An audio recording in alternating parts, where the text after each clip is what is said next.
Assalamualaikum warahmatullahi wabarakatuh. Topik kita kali ini adalah tentang degamming proses atau proses menghilangkan gums dari vegetable oil.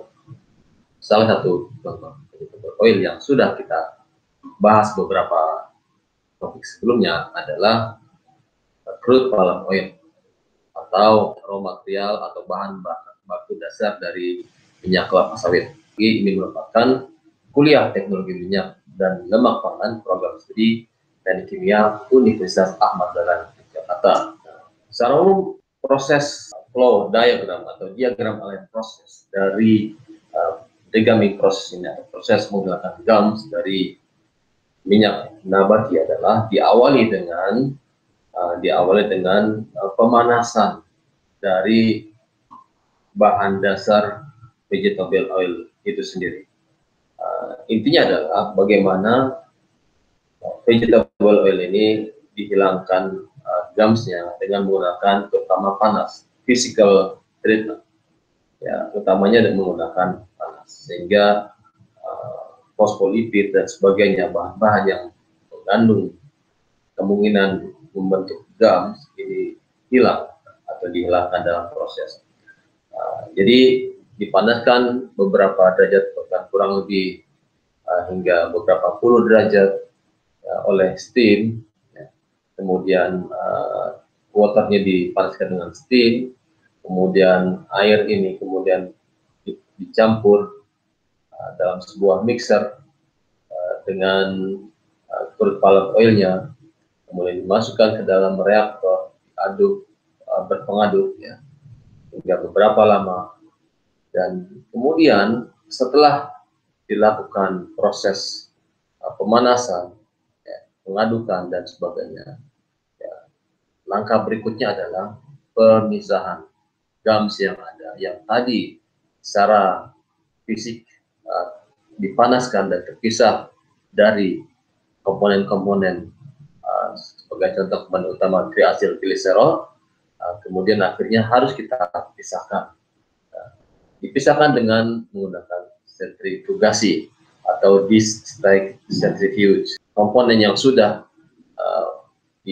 dipisahkan gumnya atau gum yang sudah mulai terpisah dengan komponen utamanya, itu dengan menggunakan sentrifugasi karena berbeda berat jenisnya. Kemudian gums yang dihasilkan, yang dipisahkan dari sentrifugal, kemudian dapat dipisahkan, sementara produk utamanya kemudian dipanaskan kembali, kemudian dilakukan vacuum drying, pengeringan dengan vakum. Pengeringan dan vakum itu kenapa? Karena memang produknya harus dipertahankan, tidak boleh mengalami pemanasan tinggi sehingga akan merusak karakter dari bahan itu, sementara harus dipisahkan kandungan air sisa yang masih cukup banyak di sini. Proses vacuum drying ini utamanya adalah untuk menghilangkan moisture content atau kandungan air yang masih terkandung dalam produk ini. Ini kurang lebih alat utamanya, yaitu disk-stack centrifuge.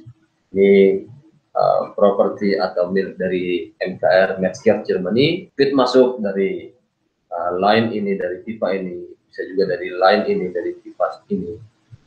Kemudian outlet, ya, outlet produk yang sudah dipisahkan dari gums yang ada, kemudian akhirnya diolah lebih lanjut. Ini bahan-bahannya atau komponen-komponen dari alat ini tadi dari centrifuge, terutama ada catchernya, ada pemisahnya, ada flat disknya, dan kemudian sisa-sisa minyak yang tercecer kemudian dikumpulkan. Ya, ini merupakan secara umum skemanya, dan akan kita lihat proses secara umum di dalam disk-stack centrifuge ini. Mari kita perhatikan proses sentrifugasi dari disk-stack centrifuge ini, atau sentrifugasi pemisahan degum products dari CPO, misalkan dari vegetable oil, untuk dihasilkan produk yang sudah menghilangkan gumsnya. Kita lihat inlet berada di bawah, masuk ke atas ke ruang sentrifugasi. Kemudian ini yang berwarna kuning maknanya adalah fase cair yang lebih encer. Semakin kental warnanya, semakin atau diilustrasikan dengan warna yang lebih padat. Belakangan ini time to next discharge, artinya menunjukkan, kita lihat ini adalah dilihat dari atas, kemudian ini outletnya, ya, ini outlet dari samping ini, yang sebelah sini ada 3 outlet berarti. Kemudian setelah disentrifugasi dia akan memadat, yang sebelah kanan ini mengental maksudnya, kemudian terpisah. Demikian seterusnya beberapa kali batch atau discharge processing. Kemudian akhirnya produk yang akan diinginkan, yang didapatkan hasil degamming proses keluar melalui outlet bagian atas. Kita lihat, nah, demikian kurang lebih prosesnya. Ya, ini proses dengan menggunakan disk centrifuge. Mudah-mudahan bermanfaat. Assalamualaikum warahmatullahi wabarakatuh.